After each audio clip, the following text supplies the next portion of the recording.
وآلہ وسلم ان الحج يحرم ما كان قبله او كما قال النبي علیہ الصلوۃ والسلام۔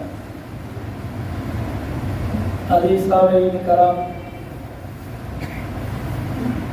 ہر مسلمان اس بات سے آشنا ہے کہ گزرنے والے دنوں میں اسلام کا سب سے بڑا اجتماع جس کو حج کے نام سے یاد کیا جاتا ہے، حاجی فریضہ حج ادا کرنے کے بعد اپنے ملکوں کی طرف روانہ ہوا۔ جب حاجیوں کی آمد ہو، جانے کی یا واپسی کی، ہر مسلمان کے دل میں ایک ہی خواہش ہوتی ہے کہ کاش اللہ ہمیں بھی حج کی سعادت عطا فرمائے۔ حج ایک اتنی بڑی عبادت ہے جس کے بارے میں رسول اللہ صلی اللہ علیہ وسلم کا یہ فرمان ہے کہ جناب عمرو بن العاص رضی اللہ تعالیٰ عنہ ایک دن رسول اللہ کے پاس آئے، آ کر کے کہا اللہ کے نبی، میں آپ کے ہاتھ پہ بیٹھ کر کے دائرہ اسلام میں داخل ہونا چاہتا ہوں۔ آپ نے اپنا ہاتھ مبارک آگے کیا، جناب عمر رضی اللہ تعالیٰ عنہ نے جلدی سے ہاتھ کو پیچھے کر لیا۔ کہا اللہ کے نبی، میں اس وقت تک بیعت نہیں کروں گا جب تک آپ مجھے ایک چیز کی ضمانت نہ دیں۔ پیارے پیغمبر فرماتے ہیں کس چیز کی ضمانت؟ کہا اللہ کے نبی، میری زندگی کے کیا پہلے سارے گناہ معاف ہو جائیں گے؟ اگر اس بات کی ضمانت دیتے ہیں تو میں آپ کے ہاتھ پہ بیعت کروں گا۔ پیارے پیغمبر علیہ الصلوۃ والسلام نے الفاظ فرمائے تو کیا فرمائے؟ آپ فرماتے ہیں ان الاسلام یحرم ما کان قبلہ، اے عمر، اسلام پہلی زندگی کے تمام گناہوں کو معاف کر دیتا ہے۔ وان الہجرۃ تحرم ما کان قبلہ، ہجرت بھی آپ کی پہلی زندگی کے تمام گناہوں کو معاف کر دیتی ہے۔ وَإِنَّ الْحَجَّ يَحْدِمُ مَا كَانَ قَبْلَهُ، جو بندہ حج کرتا ہے اللہ اس کی زندگی کے گناہوں کو بھی معاف فرما دیتے ہیں۔ یہی بس نہیں بلکہ دوسرے مقام پر رسول اللہ صلی اللہ علیہ وسلم فرماتے ہیں حاجی کی فضیلت کے بارے میں، فریضہ حج ادا کرنے کے بعد گھر کی طرف لوٹتا ہے، اس کے لوٹنے کی حالت کیا ہے؟ رجع کیوم ولدت امہ، وہ ایسے لوٹ کے آتا ہے جیسے اس کی ماں نے آج اس کو جنم دیا ہے۔ اس کی زندگی کے تمام گناہوں کو اللہ معاف فرما دیتا ہے۔ بلکہ میرے پیغمبر نے تو یوں بھی فرما دیا، الحج المبرور لیس جزاء الا الجنہ، حج کی جزا سوائے جنت کے کچھ ہے ہی نہیں ہے۔ جب یہ ساری روایات کو جمع کیا جاتا ہے، بیان کیا جاتا ہے یا سنا جاتا ہے، ہر مسلمان کا دل تڑپتا ہے کاش کہ ہم بھی حج کریں۔ لیکن حج اللہ نے صاحب استطاعت کے اوپر فرض کیا ہے۔ جس کے پاس استطاعت نہیں ہے، طاقت نہیں ہے، مال و دولت نہیں ہے، اسلام تو ایک ایسا مذہب ہے، ایک ایسا دین ہے جس کی امتیاز، جس کی خصوصیت یہ ہے کہ یہ دین امیر کے لیے بھی ہے اور غریب کے لیے بھی ہے، شہری کے لیے بھی ہے، دیہاتی کے لیے بھی ہے، پڑھے لکھے کے لیے بھی ہے، ان پڑھ کے لیے بھی ہے۔ لیکن یہاں پہ یہ فضیلت صرف اللہ مالدار کو دیتا ہے، غریب کو کیا ہے؟ آئیے رسول اللہ صلی اللہ علیہ وآلہ وسلم نے کچھ ایسے اعمال بتلا دیے ہیں کہ جو بندہ وہ کام کر لیتا ہے میرا اللہ اس کو حج کا اجر عطا فرما دیتی ہے۔ ان میں سے چند ایک آپ کی گزار کروں گا۔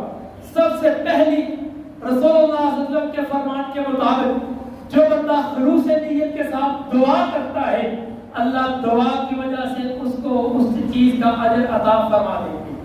صحیح مسلم کے روایت حضرت سہل بن حنیف رضی اللہ تعالی عنہ حدیث کے راوی ہے، پیارے پیغمبر علیہ الصلوۃ والسلام سے فرمایا کہ رسول اللہ صلی اللہ علیہ وسلم فرماتے ہیں من سأل اللہ تعالی بالصدق، جو بندہ اللہ سے سچے دل کے ساتھ دعا کرتا ہے، شہادت کی دعا کرتا ہے، بلغہ اللہ اسم منازل الشہداء، میرا اللہ اس کو شہادت کے مرتبے پہ پہنچا دیتا ہے۔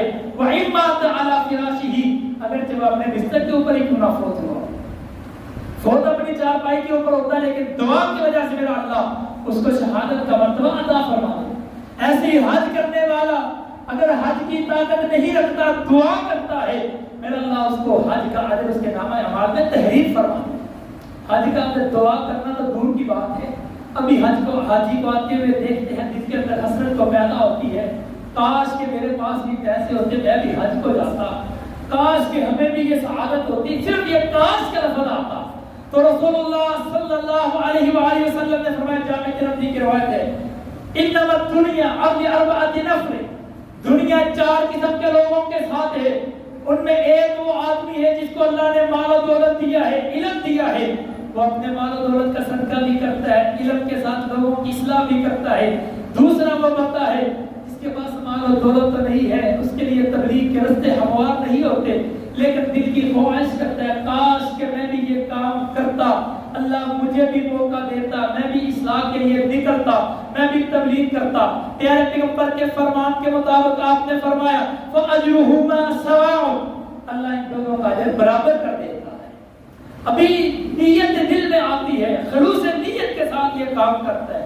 اس سے بڑھ کے آگے رسول اللہ صلی اللہ علیہ وآلہ وسلم نے فرمایا، وہ بندہ جو ایک حاجی کے جانے کے لیے اس کے سامان کو تیار کرتا ہے، من جہز غازیا ومن جہز حاجا، جو حاجی کی تیاری کرتا ہے، غازی کو تیار کرنے کے لیے تیاری کرتا ہے، یا روزے دار کا روزہ افطار کرتا ہے، یا حاجی کے جانے کے بعد اس کے گھر والوں کی نگہداشت کرتا ہے، پیارے پیغمبر علیہ الصلوۃ والسلام نے فرمایا اللہ دونوں کو اجر برابر دیتا ہے، کسی کے اجر میں کمی آتی ہی نہیں ہے۔ اس سے بھی بڑھ کے آگے پیارے پیغمبر علیہ الصلوۃ والسلام سے حضرت انس رضی اللہ تعالی عنہ فرماتے ہیں، اطاع رجل رسول اللہ صلی اللہ علیہ وآلہ وسلم، ایک بندہ رسول اللہ صلی اللہ علیہ وسلم کی خدمت میں حاضر ہوا، کہا انی اشتہی رسول اللہ صلی اللہ علیہ وسلم، اللہ کے نبی میں خواہش کرتا ہوں کہ میں جہاد کے لیے جاؤں، ولا قدر علیہ، لیکن اللہ کے نبی میری طاقت ہی نہیں ہے، میرے پاس سامان نہیں ہے، سواری نہیں ہے، آلات جنگ نہیں ہے۔ پیارے پیغمبر نے فرمایا حل لک والدین، کیا تیرے لیے والدین میں سے کوئی باقی ہے؟ کہا نعم یا رسول اللہ، میرے لیے والدین میں سے میری ماں باقی ہے۔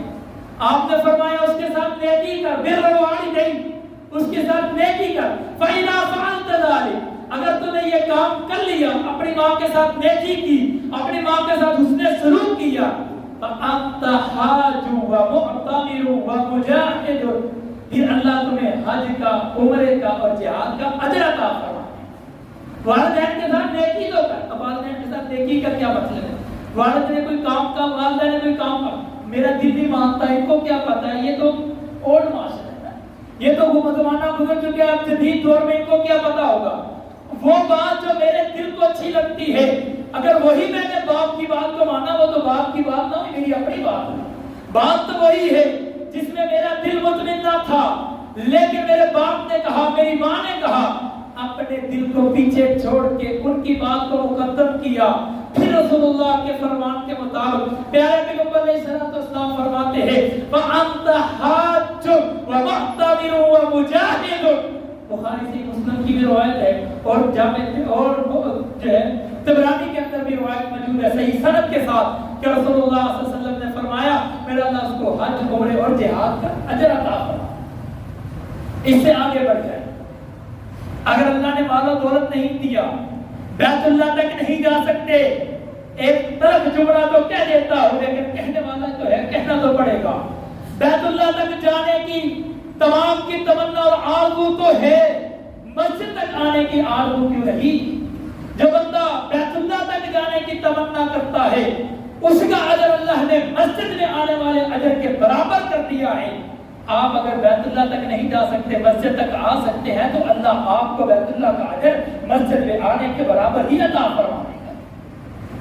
صحیح ترغیب کے اندر روایت موجود ہے، 86 نمبر روایت کے اندر رسول اللہ صلی اللہ علیہ وسلم نے فرمایا، آپ کے الفاظ کیا ہے، من غدا او راح الى المسجد، جو بندہ صبح شام اللہ کی مسجد کی طرف آتا ہے، لا یرید، اس کا کوئی دنیاوی ارادہ نہیں ہے، یہ دل کے اندر نہیں ہے کہ یار گھر میں بجلی بند ہو جاتی مسجد میں جا کے بیٹھ، گھر میں بچے تنگ کرتے ہیں مسجد میں تھوڑی دیر آرام کر لوں گا، سکون کر لوں گا، گھر میں شور شرابہ ہے مسجد میں آرام ہے کر لوں گا، گھر میں بس اے سی نہیں مسجد کے اندر اے سی ہے، اس اے سی کی ٹھنڈی ہوا میں بیٹھ، یہ ارادہ لیے ہوئے نہیں، بلکہ رسول اللہ صلی اللہ علیہ وسلم نے فرمایا لا یرید الا ان یتعلم خیرا او یعلمہ، یا تو وہ نیکی کا درس دینے کے لیے آتا ہے یا نیکی کا درس لینے کے لیے آتا ہے، فَلَهُ أَجْرُهُ كَأَجْرِ حَاجٍ تَامَّةٍ حَجَّتَهُ، پیارے پیغمبر فرماتے ہیں اللہ اس کو پورے حج کا اجر عطا فرماتے ہیں۔ پورے حج کا. ابھی مسجد میں آنا ہی ہے, مسجد میں چل کے آنا آپ کا کام ہے, حج کا اجر دینا میرے رب کا کام ہے. اس سے آگے چلے جائیں. چلے درس سننے کا وقت نہیں ہے, مصروف ہے. نماز پنجگانہ کو پڑھنے کا تو ٹائم ہے, وہ تو فرض ہے. بیت اللہ تک جانے کے اسباب نہیں مل سکے, حج کا موقع نہیں مل سکا, لیکن اجر اگر آپ چاہتے ہیں تو دن میں 5 بار آپ اجر اللہ سے لے سکتے ہیں. نبی رحمت علیہ صحیح الجامع کی روایت موجود ہے, 5 نمبر روایت کے اندر الفاظ موجود ہے. پیارے پیغمبر علیہ الصلوۃ والسلام فرماتے ہیں, جو بندہ مسجد کی طرف آتا ہے, من خرج من البیت متطہرا الی المسجد لصلاۃ المکتوبہ, جو بندہ اپنے گھر سے باوضو ہو کے مسجد کی طرف آئے, کس لیے؟ فرض نماز کو ادا کرنے کے لیے. قال لہ کاجر حاج محرم, میرا اللہ اس کو ایسا اجر عطا فرماتے ہیں جیسے بندہ احرام باندھ کے بیت اللہ کی طرف سفر کرتا ہے. ایک بندہ احرام باندھ کے بیت اللہ کی طرف سفر کرے, ایک باوضو ہو کے مسجد کی طرف آئے, اللہ کے ہاں دونوں برابر ہیں اور دونوں کو اللہ حج کا ثواب عطا فرماتا ہے. آگے چلے جائیں. غریب صحابہ رسول اللہ صلی اللہ علیہ وسلم کے پاس آئے, 595 نمبر صحیح مسلم کی روایت ہے, 843 نمبر صحیح بخاری کی روایت ہے. پیارے پیغمبر علیہ الصلوۃ والسلام کے پاس آ کر کے کہا, اللہ کے نبی, یصلون کما نصلی ویصومون کما نصوم. اللہ کے نبی, وہ فلاں صحابہ جیسے ہم نماز پڑھتے ہیں وہ بھی نماز پڑھتے ہیں, جیسے ہم روزے رکھتے ہیں وہ بھی روزے رکھتے ہیں, لیکن اللہ کے نبی وہ اجر میں بہت آگے چلے گئے. اللہ کے نبی, اللہ نے اجر میں ان کو بڑے آگے کر دیا. آج دیکھیے میری اور آپ کی تمنا آج ہو گیا ہے, میرے بھائی کو لاکھوں ملے ہیں, مجھے نہیں ملے, میں اس سے آگے بڑھنا چاہتا ہوں. میرے بھائی کا کاروبار اتنے ہیں, میں اس سے آگے بڑھنا چاہتا ہوں. لیکن صحابہ کا طرز عمل کیا ہے؟ اور میرے بھائی نے اتنی نیکیاں کی ہے, میں اس سے زیادہ نیکیاں کروں. اللہ کے نبی, نمازیں ہم بھی پڑھتے ہیں, وہ بھی پڑھتے ہیں, لیکن اللہ نے ان کو مال و دولت دیا ہے. یحجون ویعمرون ویتصدقون ویجاہدون. صحیح بخاری مسلم کے الفاظ ہے, گھر میں جا کے نیٹ والے موبائل پہ بھی دیکھ سکتے ہیں, اور اپنی کتاب کو کھول کے اس کے اندر بھی الفاظوں کو دیکھا جا سکتا ہے. پیارے پیغمبر سے فرماتے ہیں اللہ کے نبی, اللہ نے ان کو مال و دولت دیا ہے, وہ حج کرتے ہیں, وہ عمرہ کرتے ہیں, وہ صدقات و خیرات کرتے ہیں. اللہ کے نبی, وہ تو جہاد کے لیے جاتے ہیں. ہم تو اجر میں بہت پیچھے رہ گئے. ہمارا بھی دل چاہتا ہے کہ ہم بھی جہاد کریں, ہم بھی حج اور عمرے کریں. آپ کا بھی دل چاہتا ہوگا. اللہ تم سب بھی بڑا ثواب ہے, سب کو حج بیت اللہ کی سعادت عطا فرما. اللہ بار بار حرمین شریفین کی زیارت نصیب فرما. پیارے پیغمبر علیہ الصلوۃ والسلام نے فرمایا, میں تمہیں ایسا عمل بتا دیتا ہوں جو تمہیں ان عملوں کے مطابق لے جائے. تمہیں حج کا ثواب ملے, عمرے کا ثواب ملے, صدقے کا ثواب ملے, جہاد کا ثواب ملے. اللہ کے نبی بتائیے, پیارے پیغمبر فرماتے ہیں, یسبحون ویحمدون ویکبرون فی دبر کل صلاۃ. ہر نماز کے بعد اللہ کی تسبیح بیان کیا کر, تمہید بیان کیا کر, تکبیر بیان کیا کر. تیرا یہ کام کرنا اللہ تمہیں حج عمرے کا اجر عطا فرمائے. حج عمرے کا اجر اللہ تمہارے نامہ اعمال میں تحریر فرمائے. پھر سے آگے چلتے جائیں. یہ تو وہ چیزیں ہیں جو مسجد کے ساتھ خاص ہیں. بیت اللہ تک جانے کے اسباب نہیں ہے, لیکن اللہ کی قسم مسجد تک آنے کے اسباب تو موجود ہیں. آئیے, بیت اللہ تک جانے کے لیے حاجی لاکھوں روپیہ لگا کے گھر سے نکلتا ہے, اپنی ڈیوٹی کو چھوڑتا ہے, اپنے بیوی بچوں کو چھوڑتا ہے, عزیز و قریبا کو چھوڑتا ہے, مشقت برداشت کرتا ہے. پھر بھی ہو سکتا ہے کہ کہیں کمی کوتاہی ہو جائے, کہیں فسوق اور جدال ہو جائے. یہ ممکن ہے کہ اس کے حج کے اندر کوئی نقص ہو جائے, لیکن اللہ کی قسم اگر گھر سے نکل کے مسجد تک آ جائے تو یقیناً کہا جا سکتا ہے اس کے اندر نقص نہیں ہے. آپ اللہ کے نبی کے فرمان کے مطابق پورا حج کا اجر لے سکتے ہیں. آئیے آج سے تہیا کیجیے. اللہ کی قسم جب حاجیوں کی فلائٹیں آتی ہیں دیکھتے ہیں دل تڑپتا ہے, لیکن اللہ نے دین کو کامل کیا ہے, مکمل کیا ہے. اللہ کا پسندیدہ دین ہے. کہیں میرے رب نے امیر اور غریب کے اندر یہ فرق نہیں رکھا. اگر امیر کے پاس پیسے موجود ہے وہ بیت اللہ تک جا سکتا ہے، لیکن رسول اللہ صلی اللہ علیہ وآلہ وسلم نے غریب کے لیے بھی وہ رستے ہموار فرما دیے ہیں کہ آپ بھی مسجد میں آ کے، وہ تو سال میں ایک بار اجر لے سکتا ہے، آپ تو دن میں 20 بار اجر لے سکتے ہیں۔ آپ تو دن میں 20 بار، 10 مرتبہ تو یہی فرض نمازوں کا ہے، 10 مرتبہ تو فرض نمازوں کے لیے، پھر نماز جمعہ کے لیے نکلنے والے کے لیے رسول اللہ صلی اللہ علیہ وسلم کی بشارت ہے۔ اللہ سے دعا ہے اللہ میں صحیح معنوں میں ہمیں بیان کرنے کی، پھر ہمارے اوپر اس کے اوپر عمل پیدا ہونے کی توفیق عطا فرمائے۔ اللہ حق اور سچ بیان کرنے کی، اللہ صحیح معنوں میں دین کی تبلیغ اور ترویج کرنے کی ہمیں توفیق عطا فرمائے۔